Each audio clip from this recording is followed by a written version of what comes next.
के आला हज़रत 1000 चढ़ाएंगे, लेकिन गरीब इमाम की तनख्वाह 5000 ही बहुत है। जी जी जी। अब उसके लिए कोई बख्शिश नहीं, हमसे कुछ नहीं दिया जाएगा, 5000 दे रहे हैं, मेहरबानी करो। हक व हकदार रसा, जिसका जो हक है उसे वो दो। समझ रहे मेरी बात? पीरों को भी नजराने दो, लेकिन ये कौन सा तरीका? ज़कात भी पीर ही ले गए, खैरात भी पीर ही ले गए, फितरा बचा था वो भी पीरों को ही जा रहा है। उम्मत के गरीब किधर जाएंगे? आप अपने असल पैसे से पूरा घर उठा के दे दो पीर को, कोई एतराज नहीं, मर्जी है भाई, अकीदत है, मैं भी देता हूं, मैं भी देता हूं, लेकिन ऐसा नहीं है कि मैं ज़कात भी पीर को ही खिला दूं। ये गरीबों का जो हक है वो गरीबों को दो, जहां जरूरत समझे वहां दें।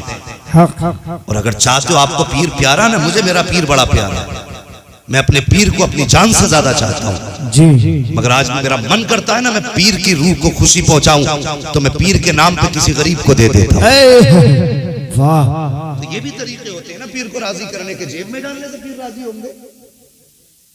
थोड़ा सा जरा सलीके में जिंदगी गुजारे, जरूरतमंद को दे, ये सभी से गुजारिश है। ये नहीं कि साहब मैं हाफिज बिलाल साहब के घर आया हूं तो इनके घर वालों से ही कह रहा हूं, नहीं, ये सोशल मीडिया दुनिया सुनेगी, मैं सबसे कहता हूं जहां जरूरत हो वहां खर्च करो। खुदा अगर हम मदरसों का ख्याल नहीं रखेंगे तो कौन रखेगा? हम कुरान वालों का ख्याल नहीं रखेंगे तो कौन रखेगा? और एक मिजाज चला रहा है मस्जिद में पेटी पहुंचाने का कुरान की, अब्बा मरे, इधर जनाजा तैयार, बेटा पेटी लेने चला गया। हाँ, इतनी पेटियां हो गई मस्जिद में, रखने जगह नहीं है, गर्द जम रही है। हाँ, तो तुमने भी ना रोका? हाँ, तो फिर बैठो जरा, आप सुनो इंशाल्लाह, बात सुन, बोले जरा या रसूल अल्लाह। भाई मेरा बताना मकसद है, ये कुछ हमारी रविश है ऐसी जिसको हम वो कहते हैं ना भेड़ की चाल चलना, जिधर एक उधर घुस। अब कलुआ क्या लाया था? कुरान की पेटी, तो कलुआ लाया था तो मलुआ भी वही ले आया, जुम्मन पेटी लाए तो बब्बन भी पेटी ले आओ। भाई कुछ तो बदलो, क्यों लाते हो? ये नियत होती है ना कि हम कुरान के पारे ला के रख दें, कोई पढ़ेगा तो हमारे अब्बा को सवाब मिलेगा, हमारे भाई को सवाब मिलेगा, है हमारी वालिदा को सवाब मिलेगा, इसीलिए से तो पेटी रखते हैं लगा करके। मगर मुझे बताइए, जिन पेटियों को रखे रखे बरसों बीत गए, कोई खोलने वाला ही नहीं, तो फिर रखे रखे क्या वो सवाब दे रही है? बताइए। अगर पढ़ने वाले भी होंगे चाचा तो पारे बांट लियो जाके, पूरे गांव में पारे बच जाएंगे, पढ़ने वाले खत्म हो जाएंगे। पेटी इतनी हो गई, हमारा मकसद सिर्फ ये है कि हमें सवाब पहुंचाना है। तो सुनो, अगर ये जरूरी नहीं है पेटी लाओ, मदरसे में, गांव में मदरसा है कोई? है? गांव में नहीं है, पास में कोई मदरसा होगा। अगर वालिद का इंतकाल हो, भाई का इंतकाल हो, वालिदा का इंतकाल हो, और चाहते हो सवाब की नियत से, तो मदरसे जाइए, मदरसे के प्रिंसिपल या मोहतमिम से पूछिए आपके मदरसे में किस किताब की जरूरत है, आपके मदरसे में किस किताब की जरूरत है। अगर वो ये कहें कि मदरसे को ये किताब चाहिए तो आप उस किताब का हदिया कराइए। अगर उस्ताद कह दे कि नहीं, इस बच्चे के पास कुरान नहीं है, इसको कुरान का हदिया करा दो, उसे आप कुरान का हदिया करा के दीजिए। अगर ये कहे मदरसे में किताबें भी हैं, कुरान भी बच्चों के पास है, तो फिर पूछो कि बताओ इनमें कोई पढ़ने वाला गरीब बच्चा है कि नहीं, फिर उस पर निगाह डालो। अगर किसी का लिबास पोसीदा है तो भाई के इसाले सवाब के लिए उसे गर्म कपड़े खरीदवा दो। अगर बिस्तर पुराना है तो बाप के इसाले सवाब के लिए उसे एक लिहाफ बिस्तर नया दिला दो। अगर गर्मी का मौसम है, देख रहे हो कुरान पढ़ने वाले गर्मी में बैठ के पढ़ रहे हैं, तो बाप के इसाले सवाब के लिए वहां पे एक पंखे का इंतजाम कर दो। अगर तुम्हें लगता है कि ये कुरान के पढ़ने वाले सादा पानी पी रहे हैं, अगर चाहते हो कि माँ बाप को तुम्हारे उसका सवाब मिले, तो उन बच्चों के लिए एक फ्रिज का इंतजाम कर दो, फिल्टर मशीन लगवा दो, ताकि तब वहां पर पानी का इंतजाम हो, पंखे का इंतजाम हो, बिस्तर का इंतजाम हो। दावे के साथ कह रहा हूँ साहिब, कोई गारंटी नहीं तेरे मरने के बाद कोई हाथ उठाएगा कि नहीं उठाएगा। अगर मेरी बात पे यकीन ना हो तो गांव के कब्रिस्तान जाके के देख लेना, कितनी कब्रें तो ऐसी हैं जो बैठ गई, आज कोई मिट्टी डालने वाला नहीं है, तख्ते चमक रहे हैं, कोई तख्ते छुपाने वाला नहीं है, कितने बरस बीत गए हैं, कोई आज फातिहा पढ़ने तक नहीं आता है, कितने जमाने हो गए हैं कि आज कोई कब्रों को अपना कहने वाला नहीं है, उन कब्रों से रिश्ता बताने वाला नहीं है। अगर इतनी जल्दी हम इतने बदल सकते हैं तो क्या गारंटी है कि तेरी मौत के 50 साल के बाद तेरी कब्र के निशान सलामत रखे जाए, तेरी कब्र की पहचान बचा के रखी जाए, कोई तेरे हक में हाथ उठा के दुआ करे, कोई गारंटी नहीं है। तो ऐसे दौर में जा किसी कुरान पढ़ने वाले को जा करके किसी बिस्तर का इंतजाम करते, पंखे का इंतजाम करते, पानी का इंतजाम करते, लिबास का इंतजाम करते। दावे के साथ कहता हूँ कोई दुआ करे ना करे, अगर तूने पंखा लगवा दिया वो पंखा घूमेगा, नीचे बैठ के कुरान पढ़ने वाला कुरान पढ़ेगा, ठंडी हवा इधर हाफिज तक आएगी, उधर ठंडी हवा जन्नत से तेरे बाप की कब्र की तरफ खोल दी जाए। वाह वाह वाह वाह, क्या ये काम किया करो, लेकिन ये नहीं वाह वाह, जो जिसको जरूरत हो वो करो, तब इंशाअल्लाह देखो दुआ की जरूरत ही नहीं जी है, दुआ की जरूरत ही नहीं रह जाती। हालांकि दुआ हमारा हथियार है, दुआ से इनकार नहीं, दुआ इबादत का मग़ज़ है, इनकार नहीं। लेकिन कह रहा हूं बाई चांस अगर कोई दुआ ना भी करे तो एक एक झोंका जब पंखे का हाफिज को लगेगा, कुरान पढ़ने वाले को लगेगा, अल्लाह की कसम इसकी हवा इतनी ठंडी नहीं होगी जितनी ठंडी हवा अल्लाह कब्र में तेरे बाप के चला दे। ये काम हमें करने चाहिए। बस मैं अर्ज कर रहा था, याद है ना बात, यतीम बच्चे वाली बात, माशाल्लाह। नींद आ रही है आपको? अल्लाह सलामत रखे। जरा कहते हैं या रसूल अल्लाह, या रसूल अल्लाह। डॉक्टर साहब बोलो, आप भी बोलो जरा या रसूल अल्लाह, अल्लाह सलामत रखे। मैं कह रहा था वो बच्चे की बात, हाँ, तो चूंकि वालिद का इंतकाल हो गया था ना, तो चचा ने क्या किया, उसकी वालिदा को घर से निकाल दिया जायदाद के लालच में है, और भतीजे को कुछ बकरियां ले दी कि तू इनको चरा। हाँ, वो बच्चा था बकरियां चराता था। एक दिन बकरी ना चरते चरते अचानक दौड़ने लगी, वो बच्चे भागते बकरी पकड़ने के लिए, किसी का जानवर भागे, वो बच्चा भी भागा पीछे पीछे, वो बकरी सीधी चली मुस्तफा के मदीने की तरफ निकल गई। सलामत रखे। हाँ, मजबूत मुसलमानों का काम है ना, तो आसानी से तो सुभान अल्लाह थोड़ी कह देंगे, है मजबूत लोग हैं भाई, तो कुछ मजबूती से कहेंगे, बोले जरा सुभान अल्लाह। हाँ, तो बकरी चली मदीना शरीफ की तरफ, अब वो बच्चा पीछे पीछे, और जाने के बाद ना बकरी गई और हुजूर के सामने जाके ना दरवाजे के बकरी रुक गई, बच्चा भी जाके पीछे पीछे बकरी के वही पहुंच गया। उसने बकरी को तो पकड़ लिया, लेकिन नजर उठा के देखी ना, मेरे हुजूर का चेहरा नजर आ गया। जब हुजूर का चेहरा नजर आया तो फिर बकरी भूल गया और देखते ही रहा। मेरे हुजूर ने इशारा करके कहा, बच्चे क्या देख रहे हो? बच्चा कहने लगा, मैंने आप जैसा कभी कोई देखा ही नहीं है, सुभान अल्लाह, मैंने आप जैसा कोई देखा ही नहीं है। हुजूर ने फरमाया, अच्छा। हुजूर अपनी जगह से उठे, कैसे आए बेटा? क्या ये बकरी आ गई मेरी, इसको पकड़ने आया, फिर आपको देखा, मैंने आप जैसा कोई देखा ही नहीं, आप हैं कौन?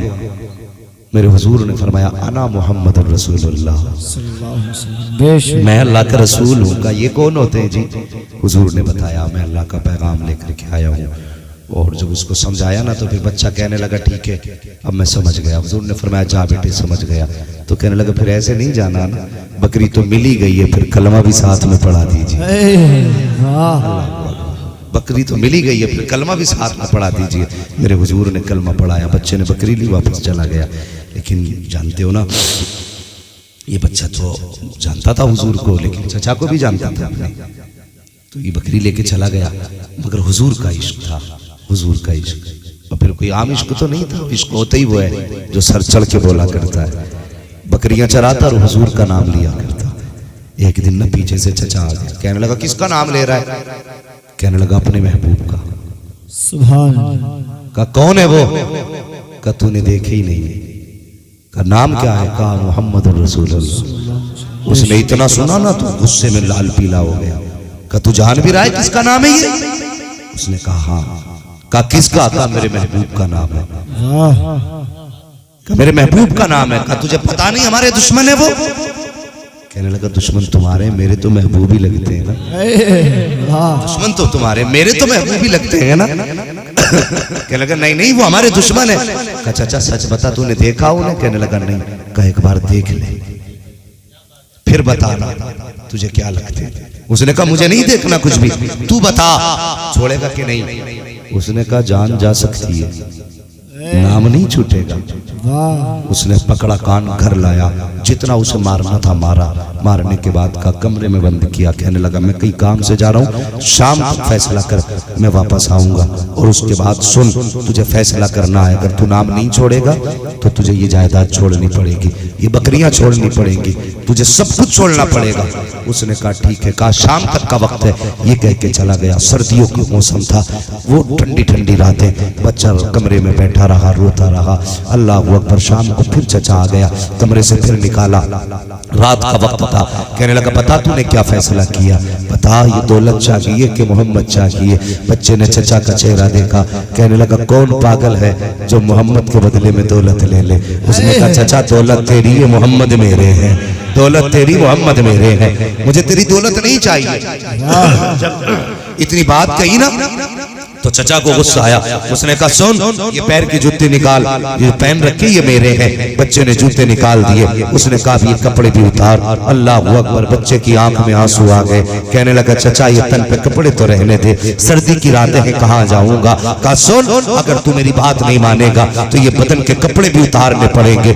अल्लाह अकबर। चचा ने कमीज उतारी, भतीजे ने दे दी है। फिर उसके बाद भतीजा चलने लगा। चचा ने कहा ठहर, ये कपड़े भी उतार जो नीचे पहन रखे हैं। उसने कहा चचा कुछ तो हया कर, कुछ तो शर्म कर, मैं इस सर्द रात में कहाँ जाऊंगा? कहा तेरी मर्जी जहां जाना, अगर तू मुझसे रिश्ता तोड़ रहा है और इनसे रिश्ता जोड़ रहा है तो ये कपड़े भी उतारने पड़ेंगे। अल्लाह अकबर। बच्चे ने सारे कपड़े उतार दिए। जब कपड़े उतरे ना, सर्दी के सर्द झोंके आए। बच्चे ने बगल में हाथ दबाए, सोचा किसके दरवाजे पे जाऊं, अब तो रात भी काफी हो गई है, कौन है जो मुझे कपड़े देगा? फिर ख्याल आया कि मेरी माँ फला घर में रहती है, माँ तो आखिर माँ हुआ करती है, चलो माँ के दरवाजे चलते हैं। अल्लाह अकबर। रात के सन्नाटे में बच्चा दौड़ता हुआ गया, दरवाजे पे जाके दस्तक दी। अंदर से आवाज आई, कौन? कहता माँ तेरा जिगर का टुकड़ा आया है, ए माँ तेरा बेटा आया है, ए माँ जिसे बचपन में छोड़ के आ गई थी आज फिर तेरे दरवाजे पे आ गया है। ए माँ जब मुझे तेरे दामन की जरूरत थी तब तूने मुझे छोड़ दिया था, जब मुझे तेरी गोद की जरूरत थी तब तूने मुझे छोड़ दिया था। ए माँ आज तेरे दरवाजे पे आया हूँ, माँ बेटे के लिए दरवाजा खोल। इतना कहने की देर की माँ ने जल्दी से कदम उठाए हैं, दौड़ती हुई दरवाजे पर आई है। और यार माँ तो माँ हुआ करती है। जैसी माँ ने दरवाजा खोला है, बेटे को नंगे बदन देखा, माँ की चीख निकल जाती है, हाय लखते जिगर नूरे नजर, ये तेरे साथ क्या हुआ, ये किसने किया है? बच्चा रोने लग जाता है, कहता माँ मुझे चचा के करम पे छोड़ के आ गई, देख उसने आज तेरे बेटे के साथ क्या किया है। कहा बेटे बता तो सही। माँ ने कहा कि बेटे हुआ क्या है? कहता माँ मैंने किसी के इश्क की कीमत चुकाई है, इतनी बात कही है। माँ कहती बेटे ठहर तो सही। अंदर माँ गई, एक चादर लाई है, लाने के बाद माँ ने 2 टुकड़े किए हैं। कहा बेटे एक टुकड़े का तहबंद बना, दूसरे टुकड़े को कमर के ऊपर डाल ले। बेटे ने कपड़ा डाला है बदन के ऊपर और उसके बाद माँ कहती है ए बेटे बता तो सही तूने किससे इश्क किया है और ये किसके इश्क का सौदा है? बच्चे ने हुजूर का हवाला दिया।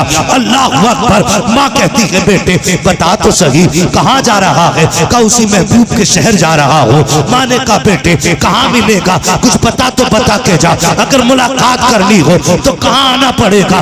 बच्चे ने कहा था माँ अगर मुझसे मिलना हो तो किसी शहर नगर का पता ना पूछ, अगर मेरी जरूरत पड़ जाए मोहम्मद का पता पूछ लेना, जहाँ पे मदीने वाला होगा वहीं उनके कदमों पे ये गुलाब भी नजर आ जाए।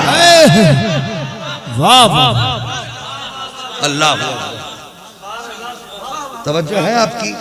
बस मैं बात खत्म करने लगा हूं। माँ ने कहा बेटे अच्छा अब देखो इश्क हुजूर का। माँ कहने लगी बेटे जब जा ही रहा है तो थोड़ी सी मेरी भी सुन ले। माँ क्या? कहा बेटे 3 दिन रुक जा, तेरे कपड़े न सिला दूं दर्जी से। अब बच्चे का जवाब सुनो। बच्चा कहता माँ मैं रुक तो जाता लेकिन एक फिक्र नहीं रुकने देती। बेटे कौन सी फिक्र? कहा माँ कितना वक्त मांग रही हो? कहा 3 दिन। कहा मौत का कुछ पता है माँ? कहने लगी नहीं। तो कहने लगा माँ अगर 3 दिन में मुझे मौत आ गई तो फिर महबूब तक कैसे पहुंचूंगा? अल्लाह इसलिए माँ मैं रुक नहीं सकता। वही तो चादरें लपेटी, दौड़ लगाई, पैर की जूतियां टूटी, नंगे पैर गए, छाले पड़े। अल्लाह अकबर। फिर एक ख्याल आया, जा तो रहा है मगर बता तो सही, अगर उन्होंने अपनाने से इनकार कर दिया तो किधर जाएगा। लेकिन दिल ने कहा ना, वो महबूब ही ऐसा है, चलना। अगर इनकार भी कर देंगे तो उनके शहर में जिंदगी गुजार लेंगे। गए, जाके बैठे ना, दीवार से टेक लगाई। अभी एक रिवायत के मुताबिक जैसे आप पहुंचे थे, हजरत बिलाल सामने खड़े थे और आता हुआ देख के कहने लगे, बच्चे आ गए हो। आने वाले ने यूं देखा, कहा तुम्हें कैसे पता। कहा जिसके इश्क में आया है उस हुजूर ने मुझे यहाँ तेरे इंतजार में खड़ा। अल्लाह अकबर। ये फिर हुजूर ने ऐसा गुलाम का इस्तकबाल किया, हजरत बिलाल को खड़ा किया, बिलाल लेके गए हुजूर